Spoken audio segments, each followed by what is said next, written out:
Il malgare, il vaquer sono professioni che difficilmente adesso c'è qualcuno che le prende in mano. Ed è un'opportunità straordinaria perché nel tempo poi queste figure si sono arricchite anche di cultura scientifica, di cultura umanistica, perché noi vorremmo creare, scherzo sempre, dei vaquer botanici che conoscono quindi i pascoli, veterinari, le malattie, e dei casari filosofi, perché a lavorare il latte è una gran cosa.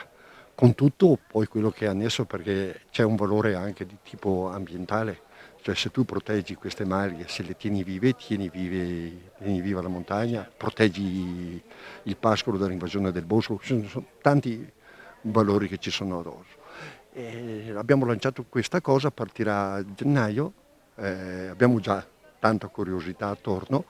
È un masterclass, quindi un master che durerà da sabato a sabato, con una parte teorica in cui c'è dentro veterinaria, botanica, ma anche antropologia, storia, tecniche casearie, e poi c'è tutta la parte, diciamo, di pratica che faremo qui e poi appunto lì a Bagolino. Bagolino è la patria del Bagos, non potevamo. Poi c'è un'assonanza di termini Bagolino con Segusino, quindi questa è stata l'idea che ci ha mosso, ma credo che funzionerà, insomma. Dare dignità sociale alla figura del malgaro e del casaro di montagna.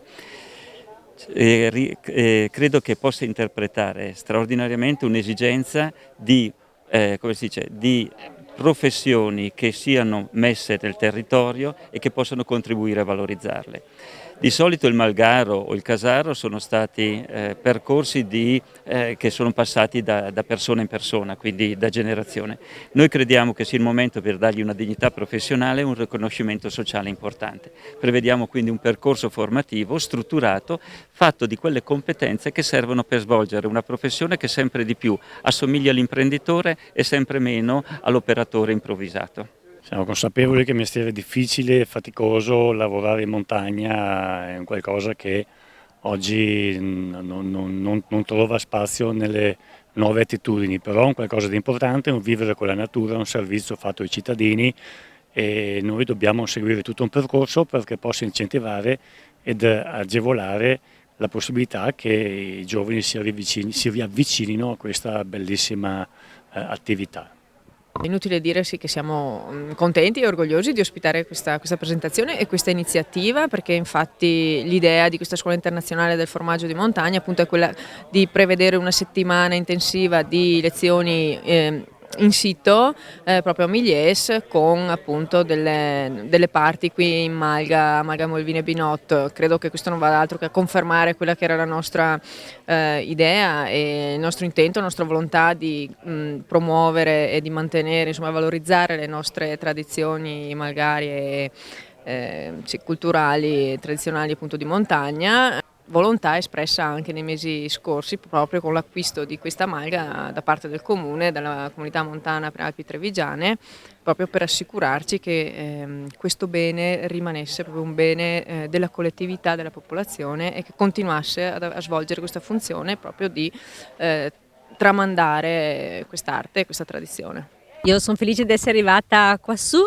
Ritrovo un po' le mie montagne del Bresciano. Anche noi abbiamo una tradizione di formaggio, abbiamo il formaggio Bagos, che è un formaggio di alpeggio, e sono felice di poter venire a confrontarmi con questi formaggi, queste tradizioni, questi pascoli, per poter anche fare un lavoro di coordinazione poi tra Bagolino e Segusino, per stringere un rapporto di unione, di forza, per portare poi una tradizione, una forza di lavoro, ma anche per rafforzare la tradizione. Se riusciremo a creare quella rete di brave persone competenti che il nostro territorio ha, in questo caso la montagna, da Segusino, Valdobbiadene, Miane, ma guardo anche la parte bellunese.